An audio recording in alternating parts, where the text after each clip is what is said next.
Magandang araw sa ating lahat. Welcome back. Rampage Buto Vlog. So, ito may gusto akong ipapanood sa inyo. Isang senador, ang gandang sinabi niya tungkol to sa kay Tatay Digong na ngayon inuusig, ngayon pilit tinutulak pababa, pilit hinihila pababa.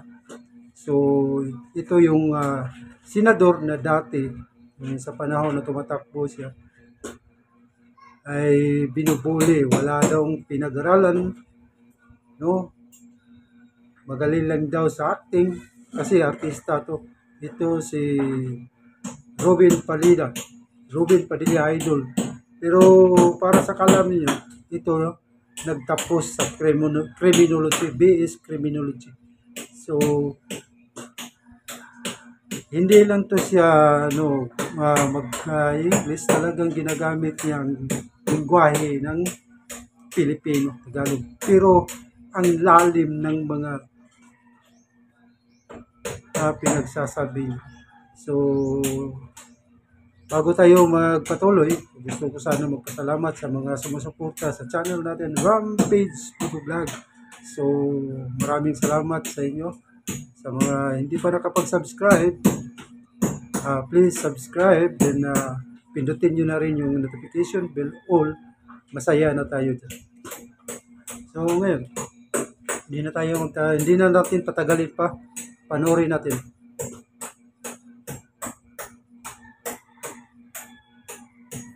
Ako po ay nakikinig sa mga opening statement ng aking mga kasama. Sila po ay mga batikan na senador, mga abogado, mga kilala na po na nagbibigay ng point of view sa legal na usapin. Ang akin pong pahayag ay naratibo ng isang convicted criminal. Ako po ay convicted, ako po'y nakulong. Ako po'y nabuhay kasama ang mga kriminal sa Bilibid. At kilala ko po ang underworld. Siguro po, maaaring sa ibang bagay, mas maraming nalalaman ang aking mga kasamang senador, pero pag pinag-usapan po natin ang mga kriminal dito sa bayan natin, ako po ang magsasabi sa inyo. Napakadami na pong kriminal sa atin na walang puso, ang mga halang ang kaluluwa. Napag-usapan po natin ang mga biktima ng sinasabing war on drugs, pero hindi po natin napag-usapan ang mga biktima ng mga drugista. Kung paano pinapatay ang kanilang mga anak, pinapatay ang kanilang mga asawa, pinapatay ang kanilang kapitbahay. Kung paano sinira ng droga ang mga buhay ng mga pamilya ng OFW. Kung paano po sa loob mismo ng Bilibid, kung saan po ako nakulong ng 3 taon at ginawa ko pang pelikula ito. Ang pangalan po ng pelikula, maaari niyo pong panoorin, Hari ng Selda. Dito po ay binunyag ko na sa loob mismo ng Bilibid ay nagluluto ng shabu. 1998 po yun. Kung bibilangin po natin yung taon na yun, hanggang sa dumating ang Iron Man, ilang taon po yun. Ganun po kahaba ang mga panahon na namayani at talagang naghahari ang mga drug pusher sa Bilibid. Alam niyo po, mga mahal kong kababayan, wala po, totoo po. Ang kamatayan ng buhay ng isang tao ay yan po ay bigay ng Diyos. Yan po ay kayamanan, yan po ay regalo sa atin ng Diyos. Pero, mga mahal kong kababayan, ang ating pong bayan ay nasa bingit ng napakalaking kapahamakan.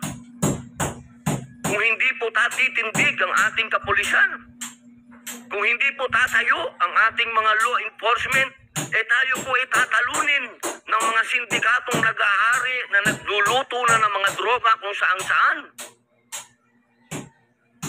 Mga mahal kong kababayan, ang datos po ang magsasabi na nung sa panahon ni Pangulong Rodrigo Roa Duterte, masasabi ko na po na natakot ang mga kriminal.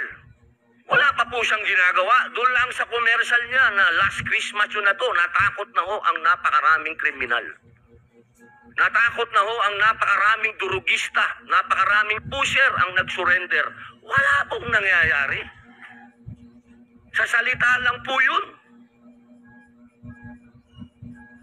Mga mahal kong kababayan, kung sisisi natin lahat ang mga namatay dito sa administrasyon ni Rodrigo Roa Duterte, abay nagkakamali po tayo.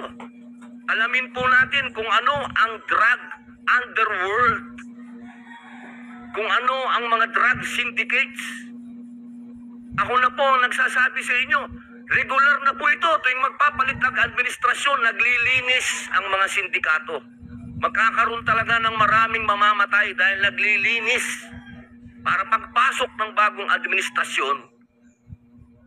Yung kanilang mga alagang, mga kriminal, mga alagang, mga pusher, mga tapos na. Sana po, sa usapin na ito, maging realistic po tayo, mga mahal kong kababayan. Kung kailan ba natin na ibalik sa mga kababayan natin ang kalsada. Nung panahon na yon, nagiinuman sa tabi, nakahupad.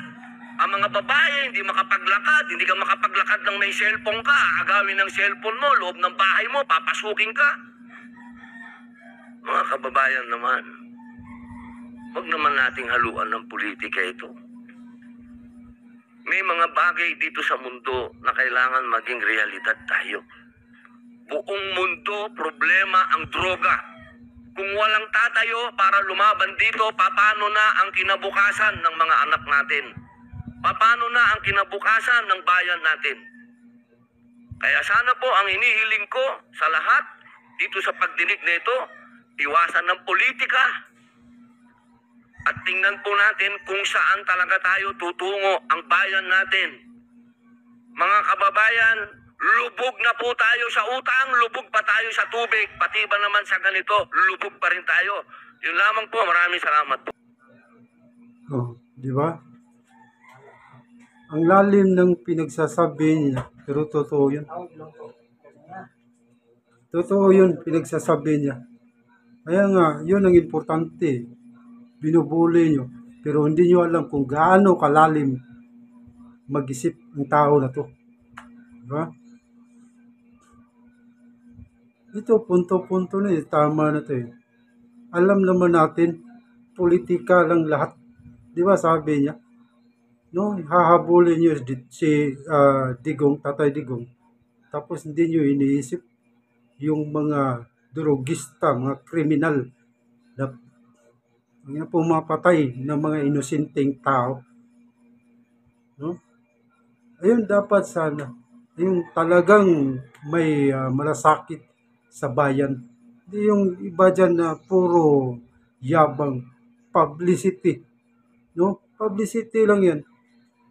Para sisikat,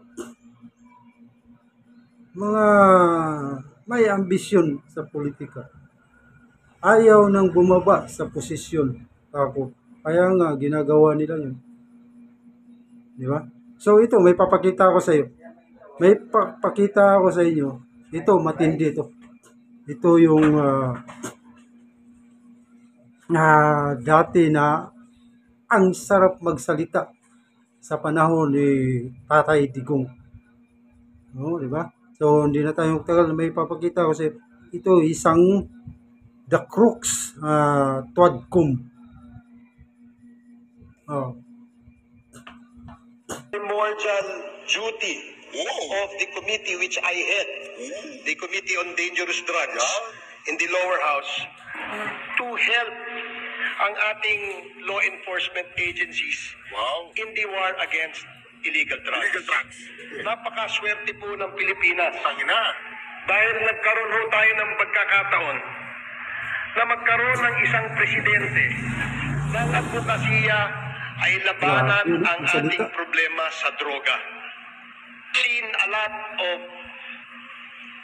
people, politicians, and people from the private sector who have always been announcing that ako ay kontra sa droga, ako ay kontra sa ganyan, but never na nagkaroon ho tayo ng isang leader na ipinakita ang kanyang leadership para labanan o mag-declare ng totoong Laglag gera panty. sa droga. Makalaglag panty talaga. No? Ngayon, ang sarap magsalita nung panahon pa ni Tatay Digong. Ngayon, isa siya sa tuwadkom na umuusig, no? Humahabol, humihila kay Tatay Digong pababa. Hindi lang si Tatay Digong, lahat ng mga posible na kadikit ni Tatay Digong. Yun, hinihila. Ang dami na ginawa. Ayun, ang politika. No? Yung mga tao na to, dati si Tatay Digong pa, doon nakasip-sip kay Tatay Digong. Ay wala na sa Tatay Digong. Nagsilipatan, tingnan mo yung pinagsasabi. Ang sarap pakinggan doon yun. Ngayon, biglang hindi ba kayo nahiya? So, din tayo na magtatagal. Yun, mga kababayan, kayo nang umusga. Ako, nagko-komentaryo lang. Komentaryo lang. May karapatan tayong magko-komentaryo kasi inuuna nyo pa yung mga ganyan. Yung dapat sana yung pagtuunan ng pansin, yung mga nangyayari, baha, bagyo, no? Maraming, pero kayo nandyan pa rin. Kawawa yung mga taong bayan. Eh ngayon, ano pa? Marami pa. So, hindi na tayo magtatagal. Hanggang dito na lang. Maraming salamat sa mga sumusuporta sa channel natin. Once again, Rampage Motovlog. Rampage Motovlog. Maraming salamat ulit sa inyong lahat.